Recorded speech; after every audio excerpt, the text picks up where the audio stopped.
ഒരു പാക്കറ്റ് അമൃതം പൊടി എടുത്തിട്ടുണ്ട് കേട്ടോ. ഈ അമൃതം പൊടി കൊണ്ട് നമുക്കൊരു മൈസൂർ പാക്ക് റെഡിയാക്കാം കേട്ടോ.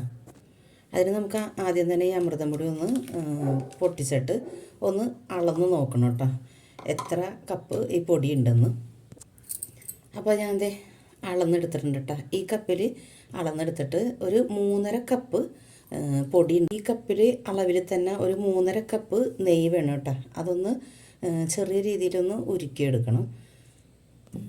ഗ്യാസ് കത്തിച്ചിട്ട് ഒരു പാൻ വെച്ച് കൊടുത്തിട്ടുണ്ട് കേട്ടോ.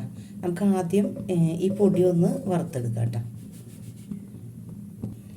ഇതിൻ്റെ ഒരു ചെറിയ പച്ചമണം ഒന്ന് മാറുന്ന വരെ വറുത്തെടുക്കണം കേട്ടോ. ലോ ഫ്ലെയിമിൽ വെച്ചിട്ട് വറുത്തെടുക്കണം. ഗ്യാസ് കത്തിച്ച് കഴിയുമ്പോൾ ഒന്ന് ചൂടായി കഴിയുമ്പോൾ ലോ ഫ്ലെയിമിലേക്ക് ആക്കണം കേട്ടോ. കരിഞ്ഞു പോകാതെ ഒന്ന് വറുത്തെടുക്കണം. നല്ലോണം ഇത് വറുത്ത് വന്നിട്ടുണ്ട് കേട്ടോ. നല്ലൊരു മണമൊക്കെ വരുന്നുണ്ട് അമൃതപ്പൊടിയുടെ. നമുക്ക് ഗ്യാസ് ഓഫ് ചെയ്യാം. ഇനി നമ്മൾ ഈ പൊടി എടുത്ത് വെച്ച പാത്രം ഉണ്ടല്ലോ, അതിലേക്ക് തന്നെ ഇത് ഇട്ട് കൊടുക്കാം കേട്ടോ. ഒന്ന് ചൂടൊക്കെ നല്ലോണം ആറി വരട്ടെ. പാത്രത്തിലേക്ക് തന്നെ ഇട്ട് കൊടുത്തിട്ടുണ്ട് കേട്ടോ. ഇനി നമുക്ക് നെയ്യ് എടുക്കാം കേട്ടോ. അതിന് ഈ അമൃതം പൊടി എടുത്ത അളവിൽ തന്നെ വേണം നെയ്യ് എടുക്കാനായിട്ട്. ഞാൻ നെയ്യ് എടുത്തിട്ട് ഒന്ന് ഓവനിൽ വെച്ചാണ് കേട്ടോ മെൽറ്റ് ചെയ്യണത്. ഓവനിൽ വെച്ച് മെൽറ്റ് ചെയ്യണമെന്ന് നിർബന്ധമൊന്നുമില്ല കേട്ടോ. ഒരു പാൻ ചൂടാക്കിയിട്ട് അതൊന്ന് നല്ലോണം ചൂടായി കഴിയുമ്പോൾ ഗ്യാസ് ഓഫ് ചെയ്തിട്ട് ഇത് ഒഴിച്ചു കൊടുത്താലും മതി കേട്ടോ. അങ്ങനെ നമുക്ക് ചൂടാക്കി എടുക്കാം. അമൃതം പൊടി കൊണ്ട് മൈസൂർ പാക്കാണല്ലോ റെഡിയാക്കണം. അത് റെഡിയാക്കിയിട്ട് ഇതിലേക്കാണ് കേട്ടോ ഒഴിച്ചു കൊടുക്കുന്നത്. അപ്പോൾ ആദ്യം തന്നെ നമുക്ക് ഇതിലൊന്ന് നെയ്യ് പുരട്ടി വെക്കാം കേട്ടോ. നമ്മളിതെല്ലാം റെഡിയാക്കിയിട്ട് ഇതിൽ നെയ്യ് പുരട്ടാൻ നിൽക്കരുത്. നമ്മൾ ആദ്യം തന്നെ ഇതിൽ നെയ്യ് പുരട്ടി വെക്കണം. നമുക്കിത് മാറ്റി വെക്കാം. ഇത് നെയ്യൊക്കെ നല്ലോണം മെൽറ്റായി വന്നിട്ടുണ്ട് കേട്ടോ. ഇനി ആ ചൂടിൽ കിടന്ന് ഇത് മെൽറ്റായിക്കോളും. ഒരുപാട് ചൂടാകണ്ട. പിന്നെ ഇതൊന്നും ചൂടാറാനും കൂടി വെക്കണം കേട്ടോ. ചൂടാറി കഴിഞ്ഞിട്ടാണ് നമുക്ക് ബാക്കിയുള്ള പരിപാടി. നമുക്കിനി ഈ പാത്രത്തിലേക്ക് 2 കപ്പ് പഞ്ചസാര ഇട്ട് കൊടുക്കാം കേട്ടോ. നമ്മൾ 2 കപ്പ് പഞ്ചസാര ഇട്ട് കൊടുക്കുന്നത് ഈ കപ്പിലളവിലാണുള്ള പൊടി എടുത്തത്. അപ്പോൾ ആ അളവിൽ അതിൻ്റെ പകുതി അങ്ങനെയാണ് ഇട്ട് കൊടുക്കുന്നത്. ഇതിലേക്കൊരു 3/4 കപ്പ് വെള്ളം ഒഴിച്ച് കൊടുക്കാം കേട്ടോ. ഞാൻ ഗ്യാസൊന്നും കത്തിച്ച് വെച്ചിട്ടില്ല കേട്ടോ. നമ്മൾ ചൂട് മാറി വരാൻ വേണ്ടി മാറ്റി വെച്ച പൊടി ഉണ്ടല്ലോ, അത് നമ്മൾ എടുത്തിട്ടുണ്ട് കേട്ടോ. ഇപ്പോൾ അതേ കുറച്ച് ചൂടൊക്കെ മാറി വന്നിട്ടുണ്ട്. പിന്നെ അതേ നെയ്യും നമ്മളെടുത്ത് മാറ്റി വെച്ചില്ലേ, അതും ഇതിൽ നിന്ന് കുറേശ്ശെ നെയ്യ് ഇതിലേക്ക് ഒഴിച്ചിട്ട് ഒന്ന് ഒരു ലിക്വിഡ് പരുവത്തിലേക്ക് ആക്കി കൊടുക്കണം കേട്ടോ. പകുതി ഒഴിച്ചാൽ മതി കേട്ടോ. ഇതിപ്പോൾ 200 ഉണ്ടെങ്കിൽ ഒരു 100 ഗ്രാം അങ്ങനെയാണ് ഒഴിച്ചു കൊടുക്കേണ്ടത്. അത് ഒന്നിച്ച് ഒഴിച്ചു കൊടുക്കണ്ട, കുറേശ്ശെ ഒഴിച്ചിട്ട് മിക്സ് ചെയ്തെടുക്കാം കേട്ടോ. ഞാനിപ്പോൾ കുറച്ച് ഒഴിച്ചു കൊടുക്കുന്നുണ്ട്. എന്നിട്ട് മിക്സ് ചെയ്ത് കഴിഞ്ഞിട്ട് പിന്നെ ബാക്കിയുള്ളത് ഒഴിച്ചു കൊടുക്കാം.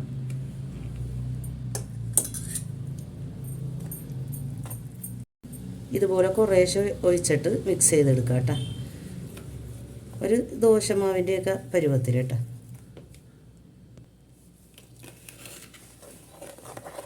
ഇതിലേക്കൊരു നുള്ളു ഉപ്പിട്ട് കൊടുക്കാം കേട്ടോ. നമുക്ക് നല്ലോണം മിക്സ് ചെയ്തെടുക്കാം. നല്ലോണം മിക്സ് ചെയ്തെടുത്തിട്ടുണ്ട്. ഈ ഒരു പരുവത്തിൽ വേണം കേട്ടോ നെയ്യ് ഒഴിച്ച് മിക്സ് ചെയ്തെടുക്കാനായിട്ട്. ഗ്യാസ് കത്തിച്ചിട്ട് പഞ്ചസാരയും വെള്ളവും ഒഴിച്ച് വെച്ചിട്ടുണ്ടല്ലോ. ഞാനപ്പോൾ പറഞ്ഞില്ലേ ഗ്യാസ് കത്തിച്ചിട്ടില്ല. ഇപ്പോഴാണ് ഗ്യാസ് കത്തിച്ച് ഞാൻ അടുപ്പത്ത് വെച്ച് കൊടുത്തേക്കണം കേട്ടോ. ഇതൊന്ന് മെൽറ്റായി വരണം. ഇടയ്ക്കൊന്ന് മിക്സ് ചെയ്ത് കൊടുക്കണം. ഇത് ഒരു നൂൽ പരുവാവണം കേട്ടോ. ഇതിലേക്ക് ഒരു അരമൂടി വാനില എസൻസ് ഒഴിച്ച് കൊടുക്കാം കേട്ടോ. എങ്ങനെ വെച്ച് കൊടുക്കണമെന്ന് നിർബന്ധമൊന്നുമില്ല കേട്ടോ. ഞാനൊരു ഫ്ലേവർ കിട്ടാൻ വേണ്ടിയിട്ട് ഒഴിച്ച് കൊടുത്തെന്നുള്ളൂ കേട്ടോ. ഇത് പഞ്ചസാരയൊക്കെ നല്ലോണം തിളച്ചിട്ടുണ്ട് കേട്ടോ. അപ്പോൾ നമുക്കൊന്ന് ഒരു നൂൽ പരുവായാൽ നോക്കാം. നമുക്ക് കാണുന്നുണ്ടാകുന്ന അറിഞ്ഞൂടാ കേട്ടോ. ഒരു നൂൽ പരുവായിട്ടുണ്ട്. ഇനി ഈ മിക്സ് ഒഴിച്ച് കൊടുക്കാം കേട്ടോ. ഈ മിക്സ് ഒഴിച്ച് കൊടുക്കുമ്പോൾ കൈവിടാതെ ഇളക്കി കൊടുക്കുകയും ചെയ്യണം കേട്ടോ.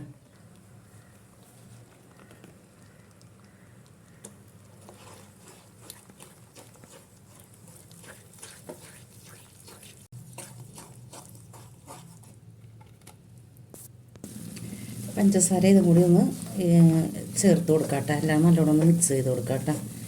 നമുക്കൊന്ന് ഒരു മീഡിയം ഫ്ലെയിമിലേക്ക് ആക്കി കൊടുക്കാം, പെട്ടെന്ന് കരിഞ്ഞു പോകണ്ട. ഇനി നമ്മൾ നേരത്തെ എടുത്ത് വെച്ചില്ലേ, ആ നെയ്യ് ഒഴിച്ച് കൊടുക്കണം കേട്ടോ. നമ്മൾ ബാക്കി എടുത്ത് വെച്ച നെയ്യ് ഉണ്ടല്ലോ, അത് കുറേശ്ശെ ഒഴിച്ച് കൊടുക്കാം കേട്ടോ. കുറേശ്ശെ ഒഴിച്ച് കൊടുത്തിട്ട് നമുക്കൊന്ന് മിക്സ് ചെയ്തെടുക്കാം.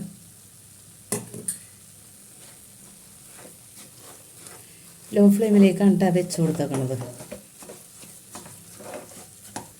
അങ്ങനെ ഒഴിച്ച് കൊടുത്ത് കഴിഞ്ഞിട്ടുണ്ട്. ഇതേ രണ്ടാമത് ഒഴിച്ച് കൊടുക്കണം കേട്ടോ. അങ്ങനെ ഇതെല്ലാം ഒഴിച്ച് കൊടുക്കണം കേട്ടോ.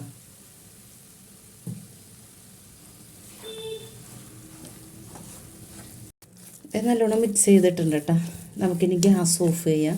നമ്മൾ നേരത്തെ റെഡിയാക്കി വെച്ച നെയ്യ് പുരട്ടി വെച്ചില്ലേ, ആ പാത്രത്തിലേക്ക് ഒഴിച്ച് കൊടുക്കാം കേട്ടോ. ഒരുപാട് നേരം ഇരുന്നിട്ടുണ്ടെങ്കിൽ ഡ്രൈ ആയിപ്പോവും. അത് വെക്കാതെ വേഗം ഒഴിച്ച് കൊടുക്കണം കേട്ടോ. ഡ്രൈ ആയിപ്പോയാലും കുഴപ്പമില്ല. അതൊന്ന് മിക്സിയിൽ അടിച്ചു കൊടുത്തിട്ട് ഒഴിച്ചു കൊടുത്താലും മതി. ഗ്യാസ് ഓഫ് ചെയ്തിട്ടുണ്ട്. നേരത്തെ റെഡിയാക്കി വെച്ച കേക്ക് ടിന്നിലേക്ക് ഒഴിച്ച് കൊടുക്കുക കേട്ടോ. എന്നിട്ട് എല്ലായിടത്തേക്കും ഒന്ന് ആക്കി കൊടുക്കുക. എന്നിട്ടൊന്ന് നമുക്ക് തട്ടി കൊടുക്കാം കേട്ടോ.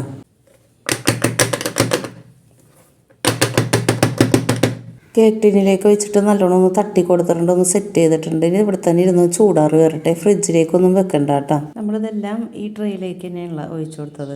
ഇത് രണ്ടാക്കിയിട്ട് 2 പാത്രത്തിൽ വെക്കുകയാണെങ്കിൽ നമ്മൾ പുറത്തുനിന്നൊക്കെ മേടിക്കുമ്പോൾ മൈസൂർ പാക്ക് കിട്ടൂലേ, ആ ഒരു കട്ടിയിൽ കിട്ടും കേട്ടോ. ഇതിപ്പോൾ എല്ലാം ഞാൻ ഇതിൽ ഒഴിച്ചു കൊടുത്ത കാരണം ഇത്തിരി കട്ടി കൂടുതലായിരിക്കും. ഞാനിവിടെ മേശപ്പുറത്താണ് കേട്ടോ കൊണ്ടുവന്ന് വെച്ചിരുന്നത്. ഇപ്പോൾ അതേ ഫാനും ഇട്ട് കൊടുത്തിട്ടുണ്ടായിരുന്നു. അപ്പോൾ അതേ തണുത്ത് വന്നിട്ടുണ്ട്. ഈ ഒരു പാത്രത്തിലേക്ക് ഉണ്ടല്ലോ, അത് മറിച്ച് ഇട്ട് കൊടുക്കാം. അരികൊക്കെ ഞാൻ ഇങ്ങനെ ഒന്ന് അടർത്തിയപ്പോൾ വിട്ട് വരണുണ്ട് കേട്ടോ. നമുക്ക് ഇട്ട് നോക്കാം. വരണില്ലെങ്കിൽ ഒന്ന് കത്തി വെച്ച് കുത്തി കൊടുക്കാം.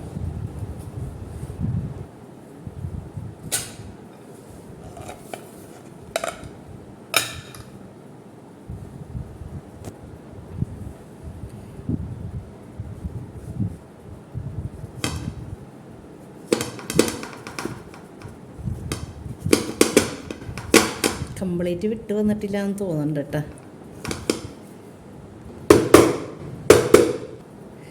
ഇത് കംപ്ലീറ്റ് വിട്ട് വന്നില്ല കേട്ടോ. എനിക്കത് എടുത്തപ്പോൾ തന്നെ തോന്നി അത് നേരത്തെ നമ്മളതൊന്ന് കുത്തിയിട്ട് എടുത്താൽ മതിയായിരുന്നു. അപ്പോൾ ഞാനത് വിട്ട് വരണ കണ്ട കാരണം കൊണ്ട് വിട്ട് കിട്ടുമെന്ന് ഓർത്തിട്ടാണ് ഞാൻ കമത്തിയത് കേട്ടോ. അപ്പോൾ അതേ വിട്ട് വന്നില്ല. അപ്പോൾ ഇങ്ങനെ ആയിട്ടുണ്ട്. ഉള്ളത് നമുക്ക് മുറിച്ചെടുക്കാം കേട്ടോ. ഇതൊന്ന് ചൂടാറി കഴിയുമ്പോൾ ഇങ്ങനെ ഇതുപോലെ മുറിച്ച് വെക്കുന്നത് നല്ലതാണ് കേട്ടോ. അപ്പോൾ നമുക്ക് ആ ഒരു ഷേപ്പിൽ കിട്ടുമല്ലോ. ഇത് ഞാനിപ്പോൾ വേറെ പണിയിൽ പോയതുകൊണ്ട് അങ്ങനെ മുറിക്കാൻ പറ്റിയില്ല എനിക്ക്. അങ്ങനെ അമൃതം പൊടി കൊണ്ടുള്ള മൈസൂർ പാക്ക് റെഡി ആയിട്ടുണ്ട് കേട്ടോ. നിങ്ങളിത് തീർച്ചയായും ട്രൈ ചെയ്ത് നോക്കണം കേട്ടോ. പിന്നെ ഇത് നമ്മളിതിങ്ങനെ ട്രേയിലേക്ക് വെക്കുന്ന സമയത്ത് വെച്ചിട്ട് ഒരു മണിക്കൂറൊക്കെ കഴിയുമ്പോൾ ഒന്ന് മുറിച്ച് കൊടുക്കുന്നത് നല്ലതായിരിക്കും കേട്ടോ. അപ്പോൾ നമ്മളിപ്പോൾ ഇത് ഒന്ന് സെറ്റായി കഴിഞ്ഞിട്ടാണല്ലോ മുറിച്ചത്. അപ്പോഴാണ് ഇങ്ങനെ വിട്ടുപോയ ഇതൊക്കെ വന്നത്. കുഴപ്പമില്ല. ഞാനിത് അതിൽ നിന്ന് കുറച്ച് ഭാഗങ്ങൾ ഞാൻ എടുത്ത് ഫോട്ടോ എടുക്കാൻ വേണ്ടിയിട്ട് ഞാൻ ഇങ്ങനെ വെച്ചതാണ് കേട്ടോ. നിങ്ങളപ്പോൾ അത് ട്രൈ ചെയ്ത് നോക്കുമ്പോൾ ആ ഒരു മണിക്കൂറൊക്കെ കഴിഞ്ഞിട്ട് ഒന്ന് അതിൽ തന്നെ വെച്ചൊന്ന് വരഞ്ഞ് വെച്ചാൽ മതി. അപ്പോൾ പിന്നെ നമുക്ക് എടുക്കാനൊക്കെ സുഖമായിരിക്കും. പിന്നെ ഇത് നമ്മൾ പാത്രത്തിലേക്ക് മാറ്റുമ്പോൾ അരികൊക്കെ ഒന്ന് കത്തി വെച്ച് വിടിയിപ്പിച്ച് കൊടുത്തിട്ട് മറിക്കണതായിരിക്കും നല്ലത്. അപ്പോൾ അങ്ങനെയാണെങ്കിൽ ഇങ്ങനെ വിട്ടു പോകില്ല. ഞാൻ ഇപ്പോൾ വീഡിയോയിൽ കണ്ടിട്ടുണ്ടല്ലോ നിങ്ങൾ, അതുപോലെ വിട്ടു പോകില്ല. ബാക്കിയുള്ളതും ഞാൻ ഇതുപോലെ മുറിച്ച് വെച്ചിട്ടുണ്ട് കേട്ടോ. ഞാനപ്പോൾ അതിൽ നിന്ന് കുറച്ച് കഴിച്ച് നോക്കിയായിരുന്നു. അപ്പോൾ നല്ല ടേസ്റ്റ് ഉണ്ട്. നിങ്ങൾ ഇതുപോലെ ട്രൈ ചെയ്ത് നോക്കണം കേട്ടോ. ഞാൻ നേരത്തെ പറഞ്ഞതുപോലെ ഒന്ന് ചെയ്തെടുക്കണം. തീർച്ചയായും കുട്ടികൾക്കും വലിയവർക്കും ഒരുപാട് ഇഷ്ടമാവും. അമൃതം പൊടിയുടെ ആ ഒരു ടേസ്റ്റും ഇതിൽ വന്നിട്ടില്ല.